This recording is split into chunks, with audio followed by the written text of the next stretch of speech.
नमस्कार। लोहिया महाविद्यालय चूरू के बीकॉम फॉर थर्ड के सभी स्टूडेंट्स का स्वागत है। प्रिय विद्यार्थियों, पिछले 8 लेक्चर्स में आप लोगों को आपकी जो यूनिट फर्स्ट है सिलेबस की, उसके सभी थ्योरेटिकल एस्पेक्ट्स अपन ने कवर करने की कोशिश की थी। आज के इस व्याख्यान में अपन उन चैप्टर्स में कुछ जगह आपकी कुछ न्यूमेरिकल प्रैक्टिकल प्रॉब्लम्स आई हैं, जिनके बारे में अपन विचार करेंगे कि जो आपने थ्योरेटिकल कुछ पढ़ा है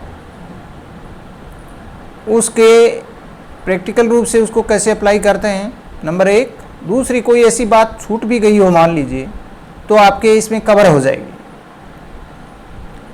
आज के इस व्याख्यान में हमने 2 प्रैक्टिकल प्रॉब्लम्स आपके लिए लिए हैं। दोनों ही प्रॉब्लम्स के अंदर जब एक सप्लायर अपना माल दूसरे को सप्लाई करता है, तो ऐसी स्थिति में CGST, SGST या AGST लगा करके कितनी प्राइस चार्ज करता है। उसके बाद में वो राशि जो चार्ज करता है उसमें से कितनी राशि वो गवर्नमेंट को जमा कराता है। गवर्नमेंट में भी चूँकि CGST और IGST की राशि सेंट्रल गवर्नमेंट में जमा होती है और SGST की राशि स्टेट गवर्नमेंट में जमा होती है। ये अपन को बहुत अच्छी तरह से पता है कि जब वो माल को सप्लाई करेगा तब रेसिपिएंट यानी माल को लेने वाले से टैक्स वसूल करेगा और उसके बाद उसमें से निर्धारित नियमों के अनुसार जो यूटिलाइजेशन का रूल है उसको फॉलो करते हुए वो सरकार के खाते में अपनी इनपुट टैक्स क्रेडिट को माइनस करते हुए शेष राशि को संबंधित सरकार के खाते में जमा कराएगा। एक बार थोड़े समय के लिए मैं एक बार फिर से वो रूल्स को रिमाइंड करा देता हूँ कि जो सप्लायर वसूल करता है CGST, SGST या AGST, उसमें से इनपुट टैक्स क्रेडिट लेने का जो रूल है वो आपको ध्यान रखना है। यानी जो टैक्स क्रेडिट को यूटिलाइज करने का जो रूल है वो क्या होता है।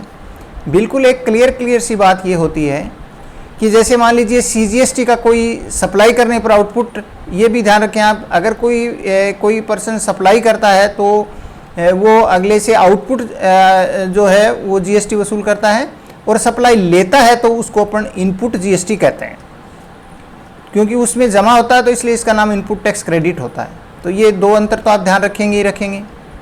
जैसे मान लीजिए XY को बेचता है तो Y से जो लेगा GST उसको तो आउटपुट GST कहेंगे, और अगर वो X ने किसी से ख़रीदा था तो उस पर जो चुकाई थी उसको अपन इनपुट टैक्स क्रेडिट बोलेंगे। तो ये तो अपने को पता ही है, लेकिन अपने थोड़ा से जो यूटिलाइजेशन का रूल है वो क्या है वो ध्यान करें आप। सबसे पहली बात तो ये है कि जो CGST का जो आउटपुट टैक्स होता है उसमें से पहले CGST के इनपुट को घटाएंगे, इनपुट टैक्स क्रेडिट को घटाएंगे। उसके बाद में यदि कोई बचती है तो उसमें से फिर IGST के इनपुट टैक्स क्रेडिट को घटाएंगे, और यदि कोई है तो अदरवाइज बाकी बची हुई राशि सेंट्रल गवर्नमेंट के खाते में जमा हो जाए। SGST के बारे में क्या है, यदि SGST आउटपुट SGST है तो आउटपुट SGST में से पहले SGST की इनपुट टैक्स क्रेडिट को माइनस करेंगे, फिर यदि कोई बच जाती है तो उसमें से IGST की इनपुट टैक्स क्रेडिट को माइनस करेंगे, और बाकी बची राशि को स्टेट गवर्नमेंट के खाते में जमा करा दी जाती है। तो ये तो CGST की आउटपुट टैक्स और SGST के आउटपुट टैक्स के बारे में बात हुई। ऐसे IGST का आउटपुट टैक्स भी हो सकता है जब इंटर स्टेट सप्लाई होती है तो जो IGST का आउटपुट टैक्स होता है उसमें से पहले CGST की इनपुट टैक्स क्रेडिट माइनस की जाएगी, उसके बाद में भी यदि कोई CGST बच जाती है, IGST बच जाती है, तो फिर उसमें से CGST की इनपुट टैक्स क्रेडिट को माइनस किया जाएगा और बाकी बची राशि सेंट्रल गवर्नमेंट के खाते में जमा कराई दी जाएगी। ये आप ध्यान रखें कि CGST की और IGST की कोई भी राशि जो बचती है बैलेंस में, उसको हमेशा सेंट्रल गवर्नमेंट के खाते में जमा कराया जाता है, जबकि SGST की कोई राशि बच जाती है शेष राशि, तो उसको स्टेट गवर्नमेंट के रेवेन्यू खाते में जमा कराया जाता है।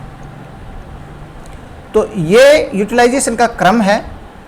एक बात इसमें नहीं आएगी और वो आएगी, एक पॉइंट होता है कि जब स्टेट गवर्नमेंट और सेंट्रल गवर्नमेंट के बीच में जो IGST और SGST का जो समायोजन होता है, यानी जो एडजस्टमेंट होता है, वो किस प्रकार से होता है, तो इसको अपन आगे इस प्रॉब्लम के अंदर समझने की कोशिश करेंगे।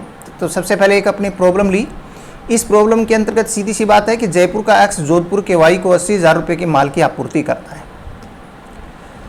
तो बिल्कुल सीधा देखने से पता लगता है कि सीधे सीधे अपन यूँ कह सकते हैं कि X ने Y को 80,000 रुपये का माल बेचा और इस पर कर की दर 5% है। इस कर की दर 5% होने का मतलब ये होता है कि इसमें 2.5% जो होती है, जैसे इसमें लिख भी रखा है कि वो CGST होती है और 2.5% SGST होती है।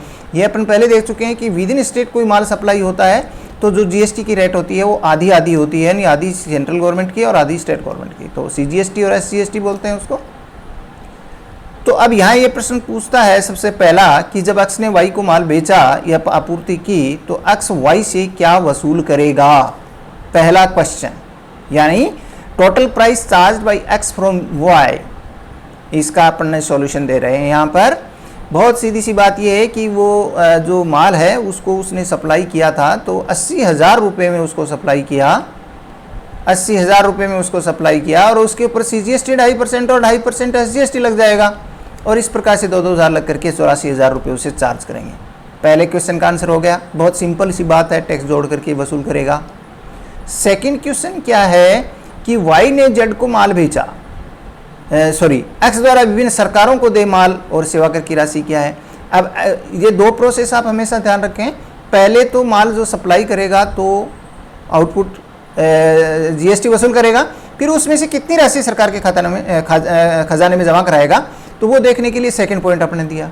तो X ने Y से जो 2,000 रुपये वसूल किए, उसमें से 2,000 रुपये CGST के हैं, सेंट्रल गवर्नमेंट में जाएंगे, और 2,000 रुपये स्टेट गवर्नमेंट के हैं तो स्टेट गवर्नमेंट के खाते में चले जाएंगे, यानी राजस्थान गवर्नमेंट के खाते में जाएंगी।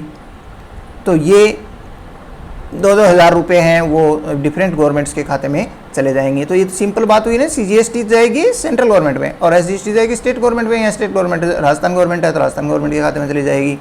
तीसरा इसके अंदर है Y द्वारा Z से वसूल किया गया मूल्य। Y ने Z से क्या मूल्य वसूल किया, यानी Y ने आगे Z को माल बेचा है, Y ने Z को माल कितने बेचा, क्रय लागत में 25% वृद्धि करके बेचा। तो अब यहाँ पर आपको बच्चों ध्यान ये रखना है कि Y ने Z को माल बेचा, बिल्कुल जी, तो Y की जो कॉस्ट थी उसमें वो 25% जोड़ के बेच रहा है। अब यहाँ पर Y की कॉस्ट आप क्या लेंगे, ये इंपॉर्टेंट बात होती है। यहाँ पर X ने Y को माल 80,000 रुपये में बेचा था, 4,000 तो टैक्स था, तो आपको ये ध्यान रखना है कि Y की जो कॉस्ट है वो 84,000 नहीं होगी बल्कि 80,000 रुपये होगी, क्योंकि 84 में 4 तो कॉस्ट नहीं है, वो तो टैक्स की राशि है। तो जो 80,000 रुपये जो होगी वो उसकी लागत होगी, किसकी, Y की। अब Y 80,000 रुपये की लागत को 25% जोड़ के बेचता है, यानी 125% पर बेचता है, तो उसका हमने देखा कि उसकी राशि 1 लाख रुपये आ जाती है। ये आपको इम्पोर्टेंट बात जो है वो ध्यान रखने की है, ये 1 लाख रुपये आ गई। अब वही बात इसके अंदर CGST 2.5% SGST, तो इस तरीके से 2,500 जोड़ के 5,000 जोड़ के 1,05,000 रुपये वसूल करेगा। कौन, Y Z से राशि चार्ज करेगा। अब फिर वही बात, पहले चार्ज कर लिया उसने इतने 5,000 रुपये उससे और टोटल 1,05,000 रुपये। अब ये सरकार के खजाने में कितनी जमा कराएगा, तो सीधी सी बात है, CGST के 2,500 रुपये सेंट्रल गवर्नमेंट में जाएंगे और SGST के जो 2,500 रुपये हैं वो किसके खाते में जाएंगे, 2,500 रुपये, हाँ सॉरी, वो 2,500 रुपये जाते हैं। लेकिन जैसे अभी आप उस ऊपर वाले में तो क्या था कि X ने जब Y को बेचा तो X की इनपुट टैक्स क्रेडिट थी नहीं वहाँ पर, एक्स की इनपुट टैक्स क्रेडिट नहीं थी, इसलिए पूरा वो जो राशि थी 2-2 हज़ार रुपये जमा हो गया। लेकिन यहाँ आपको ध्यान रखना है, विशेष इंपॉर्टेंट बात है कि जब वो जो गवर्नमेंट्स के खाते में जमा कराएगा तो पहले अपनी आईटीसी घटाएगा। तो यहाँ पर देखिए उसकी आउटपुट जो सीजीएसटी थी वो 2,500 थी, ये 2,500 थी यहाँ पर। लेकिन इसमें से उसकी इनपुट टैक्स क्रेडिट आप पीछे जाएंगे तो उसने जो खरीदा था वाई ने, उस टाइम उसने 2,500 रुपये 2,000 रुपये जो है वो सीजीएसटी चुकाया था, तो ये माइनस कर देगा। यानी वो ऑलरेडी पेड कर चुका तो उसको माइनस कर देगा, तो 500 रुपये ही रहा। ये 500 रुपये सेंट्रल गवर्नमेंट में जाएंगे क्योंकि सीजीएसटी है। उसके बाद में दूसरी बात आती है आउटपुट एसजीएसटी की, तो वो भी 2,500 थी। उसमें से अपन ऊपर देख चुके हैं कि वाई ने एसजीएसटी के 2,000 रुपये पहले पेमेंट कर चुका है, तो बाकी राशि 500 रुपये ही वो स्टेट गवर्नमेंट यानी राजस्थान गवर्नमेंट के खाते में जमा कराएगा। यहाँ इंपॉर्टेंट ध्यान रखना, चूंकि फर्स्ट वाले के अंदर पूरी राशि वो 2,500 रुपये 2-2 हज़ार रुपये जमा करा चुका था, लेकिन यहाँ पर वाई जो है वो पहले अपनी इनपुट टैक्स क्रेडिट लेगा, उसके बाद में बाकी राशि को गवर्नमेंट्स के खाते में जमा कराएगा। तो इस तरीके से अब ये हमने ये 4 स्टेप यहाँ पर देख ली। पहली एक्स ने वाई को बेचा तो कितने वसूल किए, फिर एक्स ने कितना गवर्नमेंट में जमा कराया, फिर वाई ने जेड को बेचा कितने वसूल किए, फिर वाई ने कितनी राशि गवर्नमेंट्स में जमा कराई। इस प्रकार से अब अपन अगर देखें कि गवर्नमेंट की इनकम कितनी हुई, स्टेट गवर्नमेंट की और सेंट्रल गवर्नमेंट की, तो इसको आप इस फॉर्मेट में बनाएंगे। सेंट्रल गवर्नमेंट ऊपर लिखेंगे, ऊपर स्टेट गवर्नमेंट, जैसे यहाँ पर एक ही गवर्नमेंट है तो राजस्थान गवर्नमेंट हो गया। तो अब एक्स ने कितना चुकाया, ऊपर अपन आ चुके थे कि एक्स ने 2,000 रुपये सेंट्रल गवर्नमेंट को दिए, जो कि आपके पॉइंट नंबर 2 था, उसके अंदर है 2-2 हज़ार रुपये थे। और इसमें पॉइंट नंबर 4 में वाई ने कितने जमा कराए, 500 और 500। इस तरीके से सेंट्रल गवर्नमेंट की इनकम हुई 2,500 रुपये और स्टेट गवर्नमेंट की इनकम हुई 2,500 रुपये। आप इस बात को भी ध्यान रखना कि सेंट्रल गवर्नमेंट और स्टेट गवर्नमेंट की ओवरऑल इनकम सारी लास्ट में जाकर के जब आप निकालेंगे तो वो इक्वल आएगी हमेशा, ये ध्यान रखने की बात है। तो ये बहुत एक सिंपल सी कैलकुलेशन थी, जिसमें आपको यहाँ पर 2 बातें विशेष तौर से ध्यान रखनी है। एक तो कितने पैसे वसूल किए जाएंगे माल के रेसिपिएंट, यानी बिक्री के ऊपर विक्रेता क्रेता से कितनी राशि वसूल करेगा इंक्लूडिंग टैक्स, पहली बात। दूसरी बात, इस प्रकार से जो सप्लाई करने वाला जो सप्लायर है वो अपनी इनपुट टैक्स क्रेडिट को घटाते हुए कितनी राशि सेंट्रल गवर्नमेंट और स्टेट गवर्नमेंट के खाते में जमा कराएगा। ये 2 बातें आपको ध्यान में विशेष तौर से रखनी है। और लास्ट में ये भी ध्यान रखना है कि जो राशि लास्ट में जमा करवाई जाएगी सेंट्रल गवर्नमेंट और स्टेट गवर्नमेंट की जो इनकम या रेवेन्यू होगा, वो नेट रेवेन्यू इनकम जो है वो दोनों का बराबर होगा। ये आपको विशेष तौर से ध्यान रखना है। इसके बाद में अपन देते हैं नेक्स्ट प्रॉब्लम। इस प्रॉब्लम को लेने का एक बड़ा रीज़न है सेकेंड प्रॉब्लम को। फर्स्ट वाली प्रॉब्लम जो थी, इस प्रॉब्लम में अपने आईजीएसटी नहीं था, यानी केवल within government within state माल का सप्लाई हुई, इसलिए विद इन स्टेट सप्लाई हुई तो केवल सीजीएसटी और एसजीएसटी अराइज हुए। इस प्रॉब्लम के अंदर अपन आईजीएसटी भी अराइज हो रही है। आप ध्यान देखेंगे, जैसे अमृतसर के पंजाब के पी ने भटिंडा के क्यू को माल सप्लाई किया, उसके बाद में भटिंडा के क्यू ने गंगानगर यानी राजस्थान के आर को माल सप्लाई किया, तो ये जो है वो इंटरस्टेट आ गया। तो अब इंटरस्टेट के अंदर भी आपको क्या करना है, कोई प्रॉब्लम वाली बात नहीं है। हमें जो यूटिलाइजेशन के रूल हैं उन यूटिलाइजेशन के रूल को आपको फॉलो करना है कि सीजीएसटी और आईजीएसटी और एसजीएसटी के आपस में किस तरीके से इनकी यूटिलाइजेशन कर सकते हैं। वो रूल मैंने अभी आपको जो बताए थे, वो जैसे 3 महत्वपूर्ण रूल हैं, उन रूल को आपको ध्यान रखना है। यानी सीजीएसटी में से पहले सीजीएसटी की इनपुट माइनस करेंगे और उसके बाद बचती है तो वो राशि में से आईजीएसटी की जो है वो माइनस करेंगे और फिर सेंट्रल गवर्नमेंट में पैसा जाएगा। एसजीएसटी में से पहले एसजीएसटी माइनस करेंगे, फिर आईजीएसटी माइनस करेंगे, फिर स्टेट गवर्नमेंट में चला जाएगा।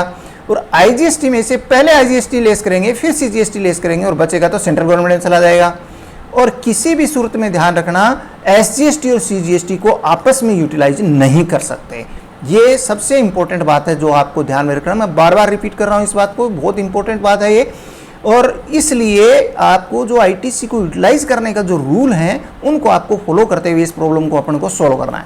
चलिए साहब अपन लेते हैं। अमृतसर पंजाब के पी ने 1,20,000 रुपये के माल को भटिंडा पंजाब के क्यू को, तो हमारा पहला ही जैसे क्वेश्चन इसने पूछा है कि पी द्वारा क्यू से कितना मूल्य वसूल किया गया, यानी जो price charged by P from Q, P from Q से जो प्राइस वसूल की जाएगी उसका सॉल्यूशन अपना बहुत सिंपल सा है। जो टोटल प्राइस है उसने पी से कितनी चार्ज की, इसके लिए पहले तो आपको वैल्यू देखनी है कि वैल्यू क्या है। तो वो 1,20,000 रुपये में माल बेचा पी ने क्यू को। दोनों with in government within state हैं, इसलिए केवल CGST और SGST अराइज होंगे। तो ये जो 1,20,000 रुपये है ये इसने चार्ज किया है सबसे पहले। तो उसके बाद में उसके ऊपर CGST बना 6% से 7200, ये 7200 मिलाकर के 14,400 हुए, टोटल मिलाकर के 1,34,400 रुपये पी ने क्यू से प्राइस चार्ज की। तो ये तो बात अपन ऊपर भी देख चुके हैं कि जो विद इन स्टेट होता है तो उसमें CGST SGST जुड़ के जो राशि होती है वो प्राइस चार्ज होता है।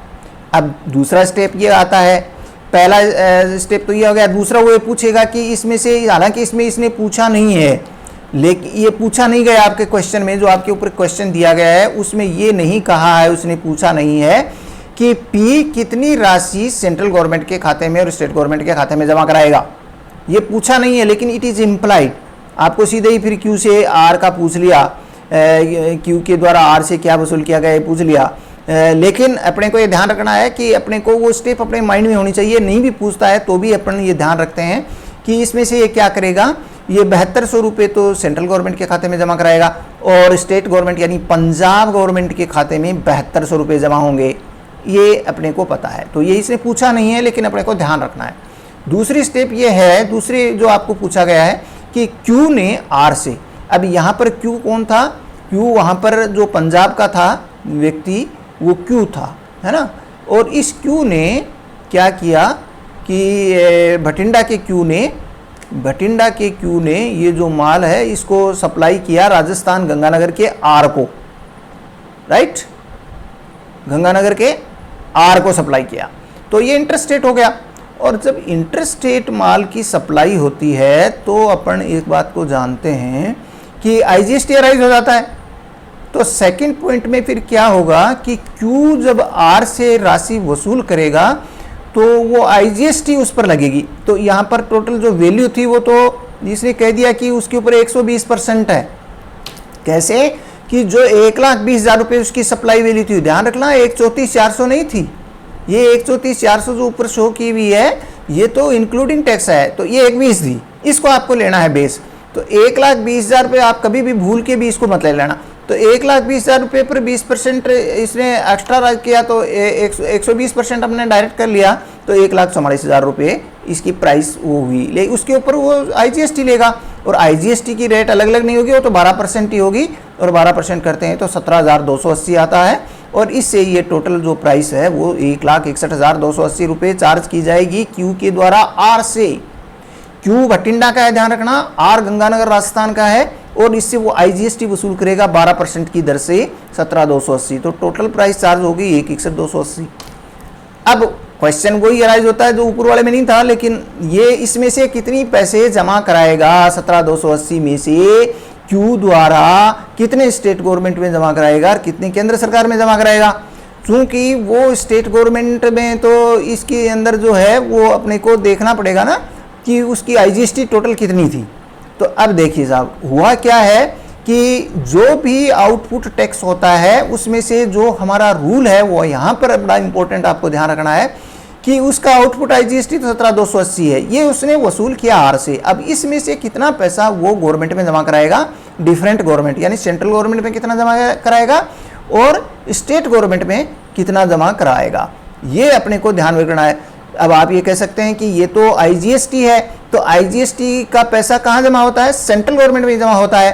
तो चलो ये निश्चित बात है कि इसमें से स्टेट गवर्नमेंट में पैसा जमा नहीं होगा, इसमें सेंट्रल गवर्नमेंट में जमा होगा। लेकिन इसकी इनपुट टैक्स क्रेडिट वो कैसे ले सकता है, वो हमारा रूल क्या कहता है कि जो आउटपुट जो IGST है उसमें से पहले तो IGST माइनस करेगा। तो IGST तो इसके अंदर थी नहीं, पहले पहले के जो भी खरीदा है इसने, यानी क्यू ने जो खरीदा है उसमें कोई आईजीएसटी नहीं थी, तो चलो वो तो थी नहीं, तो फिर वो क्या करेगा, सीजीएसटी वसूल करेगा। तो सीजीएसटी उसकी 7,200 रुपये माइनस कर देगा। अब फिर ये बच गई आईजीएसटी। अब इसमें से भी फिर क्या है, वो एसजीएसटी वसूल कर लेगा 7200 और, क्योंकि इस व्यक्ति की यानी क्यू का जो टैक्स पेमेंट है ऑलरेडी किया जा चुका है वो ये है सीजीएसटी और एसजीएसटी, इन दोनों को माइनस कर देगा।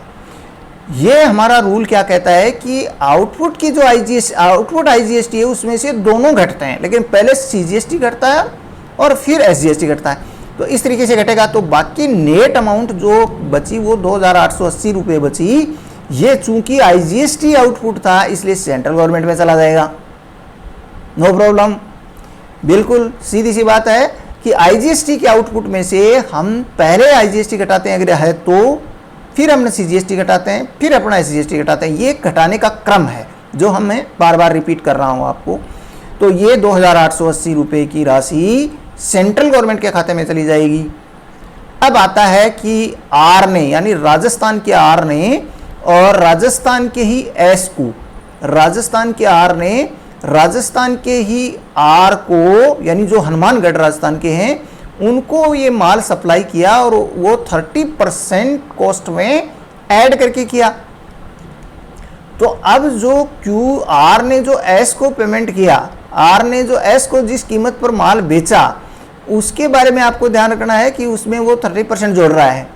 तो आर जो है वो उसकी जो कॉस्ट है, आर ने एस को बेचा तो आर की कॉस्ट क्या थी, आर की कॉस्ट थी 1,44,000 रुपये। ये ध्यान देना, क्यू ने आर से जो लिया वो 1,44 था, टोटल 1,61 था, लेकिन इसमें टैक्स था तो 1,44 ही लेना, यानी टैक्स को नहीं लेना। तो 1,44 का 130% 1,87,200 का। ये आप विशेष तौर से ध्यान रखें कि आर एस से वैल्यू के रूप में 1,87,200 चार्ज करेगा और टैक्स के वही, चूंकि वो विद इन स्टेट है तो सीजीएसटी 6% और 6% ही एसजीएसटी। तो इस तरीके से ये 11,232 और 11,232 टोटल मिला के 22,464 ये इसमें ऐड करेगा तो 2,09,664 रुपये आर एस से चार्ज करेगा। क्लियर बात, विद इन स्टेट है, सीजीएसटी एसजीएसटी दोनों चार्ज होंगे और जो वैल्यू है वो परचेजिंग पोस्ट, उसकी कॉस्ट प्राइस जो थी वो ऊपर जो मैंने आपको बताया कि 144 लेना है, नोट टैक्स इंक्लूडिंग नहीं होना चाहिए, उस पर 130% इसमें से करेंगे तो ये इसकी जो है वो इसकी सेल प्राइस होगी, उसके ऊपर वो क्या करेगा, ये ऐड करेगा टैक्स को और इस तरीके से राशि आ जाएगी। अब बात वही आती है कि आर ने एस से ये टैक्स वसूल किया, अब इसमें से कितनी राशि सरकार के खजाने में जमा कराएगा, तो सरकार के खजाने में आर कहाँ जमा कराएगा, सेंट्रल गवर्नमेंट में। और चूंकि ये आर राजस्थान का है और राजस्थान में माल बेच रहा है तो वो स्टेट गवर्नमेंट यानी राजस्थान गवर्नमेंट में जमा कराएगा। ये हमारा 5th पॉइंट होगा। तो अब ये बात सीधी सी है कि जब आर सेंट्रल गवर्नमेंट में स्टेट गवर्नमेंट में जमा कराएगा तो पहले अपनी जो पीछे की जो सीजीएसटी या आईजीएसटी जो कुछ भी है वो उसकी आईजीएसटी थी तो वो जितनी वो आईजीएसटी पे कर चुका है वो आईजीएसटी जो है वो माइनस करेगा। ये इंपॉर्टेंट बात है जो आपको ध्यान रखना है। तो जो टोटल उसने आईजीएसटी पे की थी 17,280 उसको वो पहले क्या करेगा, राइट ऑफ करे, मतलब माइनस करेगा, उसकी इनपुट टैक्स क्रेडिट लेगा। तो चलिए साहब अपन लेते हैं कि ये जो 5th पॉइंट है उसके अंदर इसकी टोटल तो अलग अलग करके ये पहले अपने सीजीएसटी को सीजीएसटी में से अलग अलग करना पड़ेगा ना, अपना एक साथ 22,464 नहीं ले सकते क्योंकि इसमें सीजीएसटी के आउटपुट जो टैक्स है वो कितना है, आउटपुट सीजीएसटी जिसको बोलते हैं, आउटपुट सीजीएसटी है 11,232 ये रही। तो इसमें से रूल क्या है, पहले सीजीएसटी में से सीजीएसटी की इनपुट टैक्स क्रेडिट माइनस करते हैं। तो चूंकि इनपुट टैक्स सीजीएसटी की तो है नहीं ऊपर, इसकी तो आईजीएसटी वाली इनपुट है तो input credit of IGST minus करेंगे, ठीक है ना भाई, क्योंकि इसकी यानी आर की जो इनपुट टैक्स क्रेडिट है वो आईजीएसटी है नहीं कि सीजीएसटी वाला था। तो ये आईजीएसटी के रूप में इसने जमा कराया था 17,280, तो इसमें से 11,232 तो ये यहाँ पर ले लेगा। चूंकि सीजीएसटी जो होती है इसमें से ये आउटपुट वाली, इसमें से इनपुट आईजीएसटी पहले माइनस करेगा क्योंकि इनपुट सीजीएसटी तो है नहीं इसकी, तो ये 11,232 माइनस किया, तो इस प्रकार से क्या हुआ, सीजीएसटी का बैलेंस नील हो जाएगा, यानी सेंट्रल गवर्नमेंट में इसमें से कुछ भी नहीं जाएगा, इसमें से सेंट्रल गवर्नमेंट में कुछ नहीं जमा कराएगा। फिर आती है एसजीएसटी वाली बात। एसजीएसटी की 11,232 है, इस 11,232 एसजीएसटी में से वो क्या करेगा, पहले आईजीएसटी माइनस करता है, चूंकि एसजीएसटी में से पहले एसजीएसटी की इनपुट टैक्स क्रेडिट माइनस होती है, लेकिन चूंकि आर की तो एसजीएसटी है ही नहीं, पीछे जो है वो थी नहीं, आईजीएसटी थी इनपुट की, तो आईजीएसटी की टोटल इनपुट जो आप ध्यान करेंगे, टोटल इनपुट टैक्स क्रेडिट इसकी आईजीएसटी की थी 17,280 रुपये थे आर के, जो आर पेमेंट कर चुका।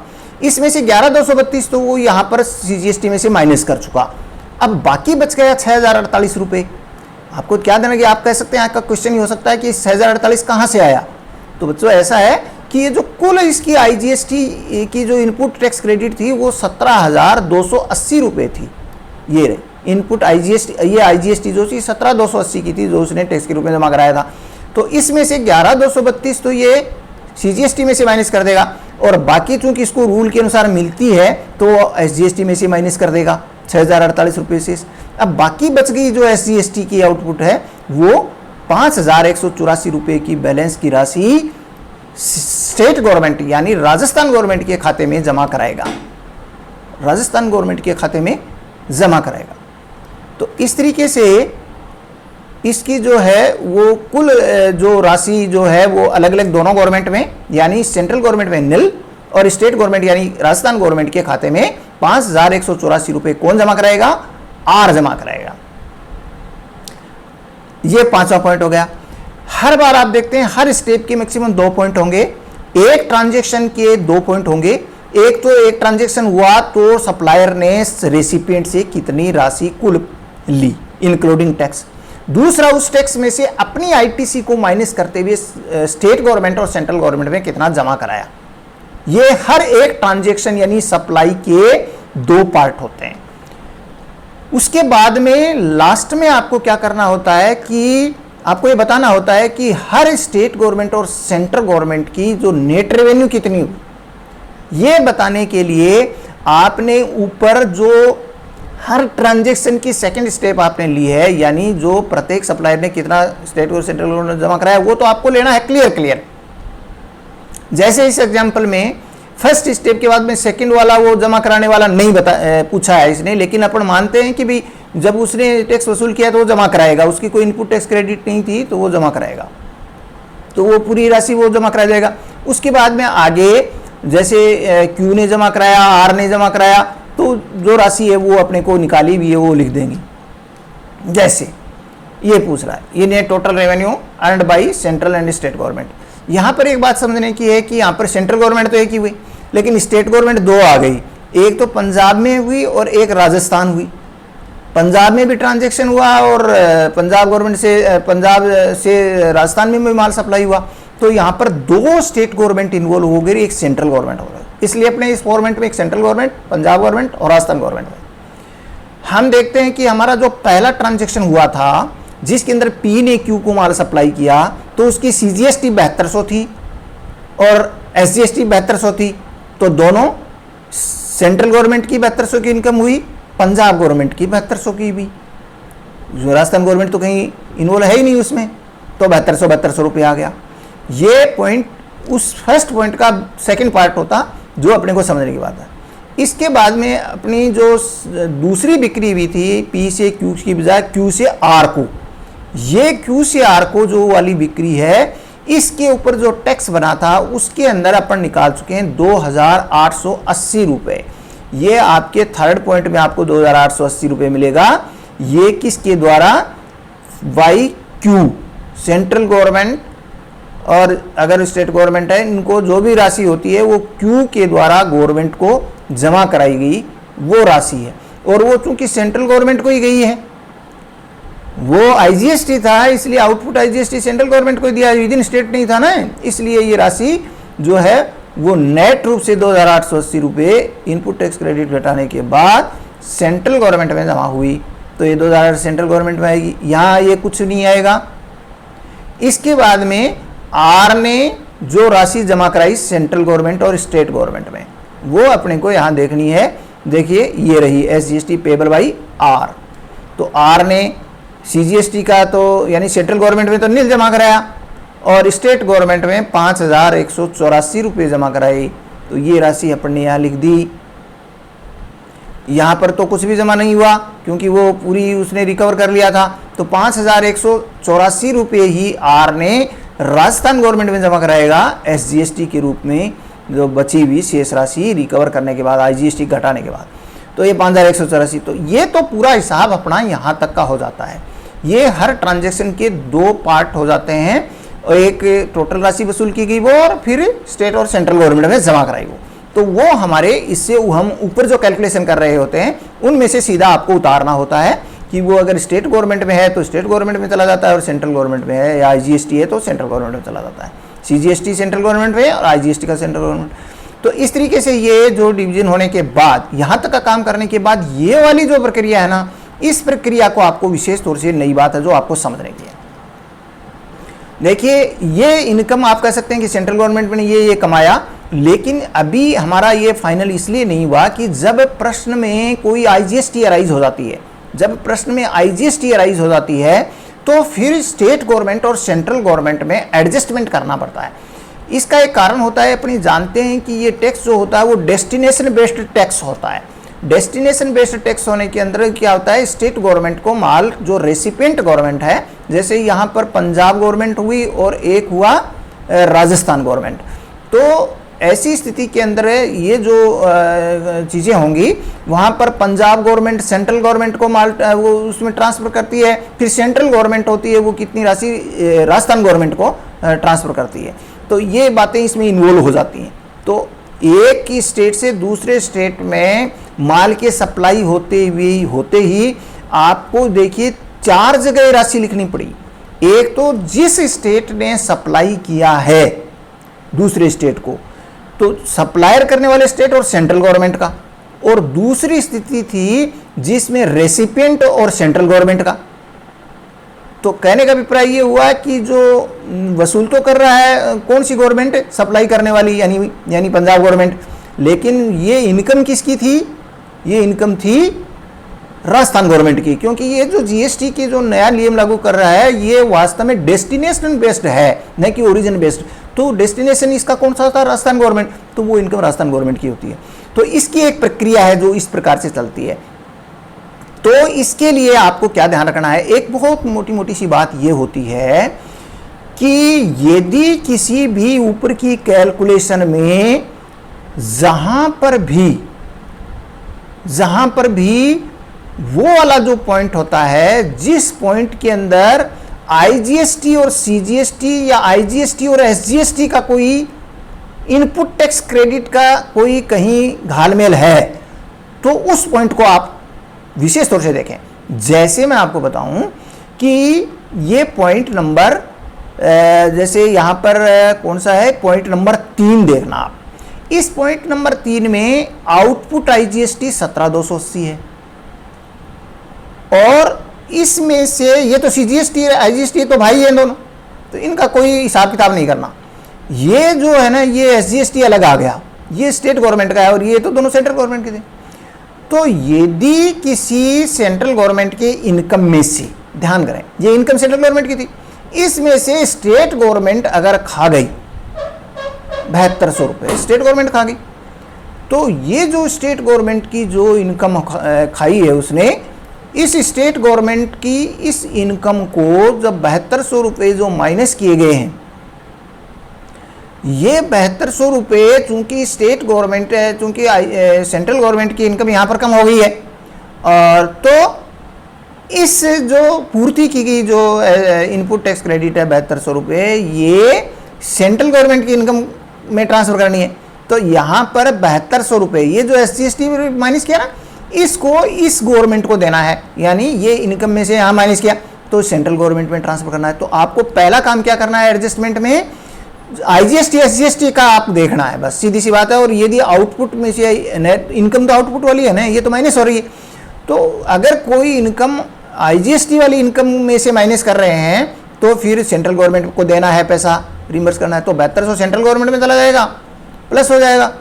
और पंजाब गवर्नमेंट जो है, चूंकि वो पंजाब गवर्नमेंट थी, तो वहां से ये माइनस हो जाएगा 7200 और ये प्लस बराबर होगी ना बात। 7200 प्लस हो जाएंगे 72 माइनस होगी। एक तो आपका आईजीएसटी और एसजीएसटी का ये था। एक आप ध्यान देना, एक इस पॉइंट में था, इस पॉइंट में था जहां पर देखिए आप टोटल आउटपुट सीजीएसटी ये थी, ये तो नील हो गया। सीजीएसटी आईजीएसटी का कोई भी एडजस्टमेंट है, कोई भी रिकवरी है, तो इसको तो अपन देखते ही नहीं है। यहां देखिए, यहां एसजीएसटी की आउटपुट वाली 11232 है और इसमें से आईजीएसटी को माइनस किया गया है। तो एसजीएसटी की आउटपुट की इनकम, तो एसजीएसटी मतलब राजस्थान गवर्नमेंट की इनकम है, ये राजस्थान गवर्नमेंट की इनकम थी। इसमें से सेंट्रल गवर्नमेंट खा गई कितने, 6048 रुपये, 6048 रुपये सेंट्रल गवर्नमेंट खा गई।